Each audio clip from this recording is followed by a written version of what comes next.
Dr. Elena Rodriguez stared at the massive crystalline structure that had materialized in the Nevada desert 3 days ago.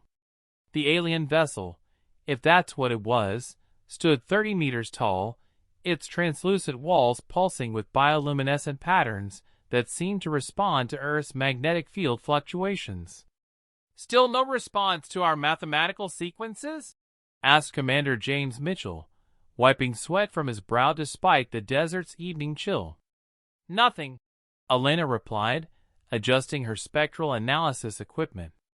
"But the energy readings are off the charts. Whatever's inside is definitely alive, and definitely not from around here."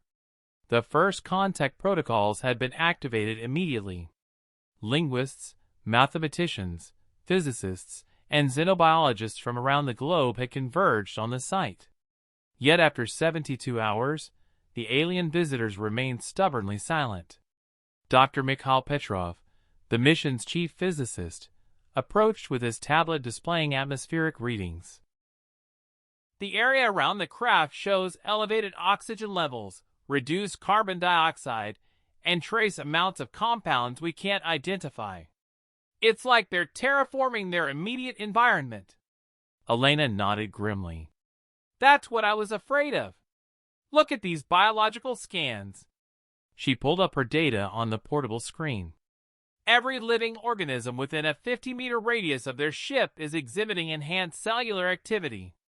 The desert plants are growing at 10 times their normal rate.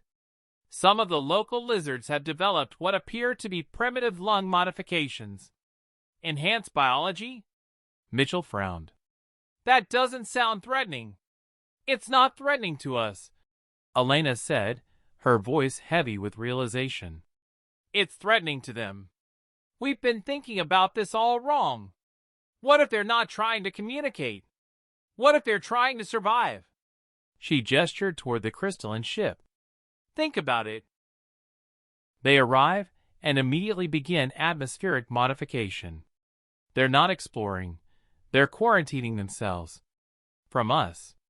The implications hit the team like a physical blow.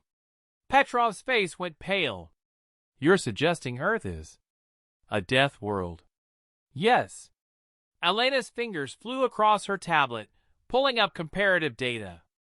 "Our oxygen levels would be toxic to most theoretical alien metabolisms. Our atmospheric pressure, our gravity, our radiation levels, our biodiversity. Everything about Earth screams hostile environment to any species that didn't evolve here." As if responding to her words, the alien vessel's bioluminescent pattern shifted from gentle blues and greens to urgent reds and yellows. The crystalline walls began extending thin tendrils into the ground, creating an expanding network of what looked like roots or veins. "They're not trying to terraform Earth," Elena continued, watching the readings spike. "They're creating a life support bubble. And judging by these energy expenditures, it's taking everything they have just to stay alive in our normal environment." Commander Mitchell activated his communication array. "So how do we tell them we're sorry? How do we communicate that we understand their situation?" Elena smiled for the first time in days. "We stop trying to talk to them in mathematics and start talking to them in biology." She began typing rapidly on her keyboard. "If they're monitoring our electromagnetic emissions, they'll detect this." On her screen, she composed a simple message in binary code, accompanied by detailed atmospheric and biological data about Earth. "Acknowledged. High pressure, high oxygen, high gravity environment detected. Recommend immediate departure to low-energy stellar system. Coordinates attached. Biological incompatibility confirmed. Apologies for environmental hazard. Safe travels."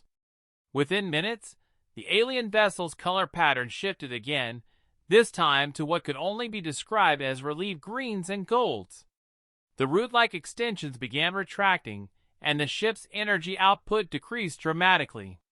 As the crystalline structure began to rise from the desert floor, Elena detected one final transmission, a complex pattern of electromagnetic pulses that her equipment translated into a simple acknowledgement.